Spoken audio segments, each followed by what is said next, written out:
ये पूर्ण ब्रह्म परमेश्वर का आराध्य कक्ष है। इसमें आराधना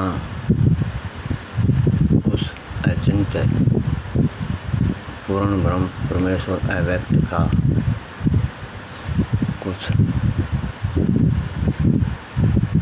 निरंतर स्मरण होने का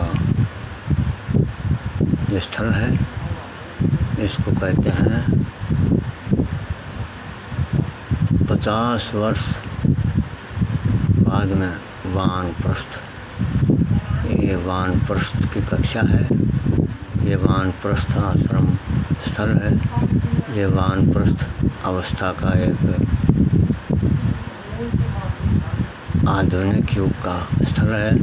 पहले तो वानप्रस्थ वनों में हुआ करता था। अब वनों में वानप्रस्थ नहीं हो पाता, समय प्रतिकूल है। तो फिर भी वानप्रस्थ करना चाहिए, पर वनों में न होकर अपने खेतों में कहीं कुटिया बना लें, जंगल में कुटिया बना लें और गाँव के समीप कहीं जंगल है वहाँ कुटिया बनाएं। और कहते हैं पुराणों में, विष्णु पुराण में स्पष्ट लिखा है कि जो 50 साल से एक दिन भी ऊपर है और वो ग्रस्त में है तो नंगा है। तो हे प्रभु, आपका बहुत बहुत धन्यवाद। आपने मुझ दास को, सेवक को आपके श्री चरण कमलों की कृपा से अभिभूत किया और आपके श्री चरण कमलों की कृपा से मुझे स्वीकारा और ये वानप्रस्थ प्रदान किया। हे सर्वव्यापक वासुदेव, हे सर्व व्यापक जगत के दाता, जगत के माता पिता, आपका बारंबार अभिनंदन, बारंबार आपको नमस्कार, राम राम। हे प्रभु, आपने मुझे छोटा सा ये सूझबूझ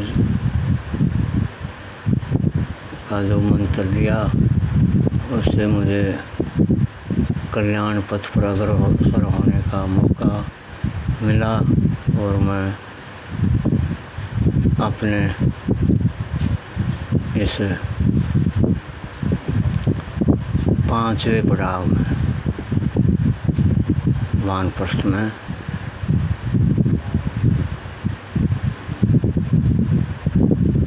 आपकी कृपा से वानप्रस्थ धारण करने का शुभ अवसर आपके ही श्री चरण कमलों की असीम अनुकंपा से प्राप्त हुआ। हे प्रभु, आपको कोटि कोटि नमन, कोटि कोटि प्रणाम स्वीकार हो। हम मनुष्यों की आपने 6 अवस्थाएं निर्धारित की हैं: शिशु अवस्था, बाल अवस्था,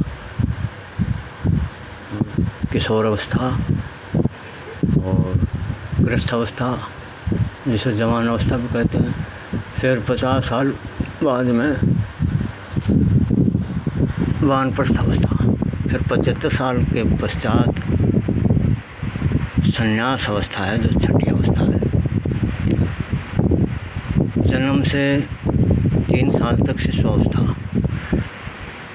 3 साल के 12 साल तक बाल अवस्था, 12 साल से 25 वर्ष तक किशोर अवस्था और 25 वर्ष से 50 वर्ष तक गृहस्थ अवस्था, जवान अवस्था जिसे कहते हैं। और 50 वर्ष से 75 वर्ष तक वानप्रस्थ अवस्था, जिसको वानप्रस्थगामी कहते हैं। और 75 वर्ष से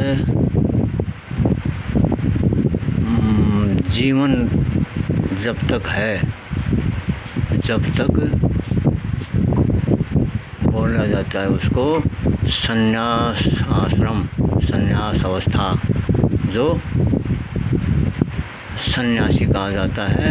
आगंतुक मिला तो ग्रहण किया, आगंतुक कोई वार्तालाप हुई तो ठीक है, वरना आराम से प्रभु के धुन में बैठा है और प्रभु में ध्यान लगाए निश्चिंत और निसंकट और निसंकोच बैठा अपना आश्रम, वो है संन्यास आश्रम।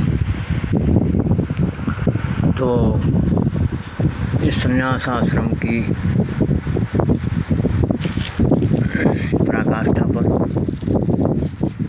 प्रभु मुक्ति प्रदान करते हैं और वो इस जन्म मरण के फंद से निकल जाता है।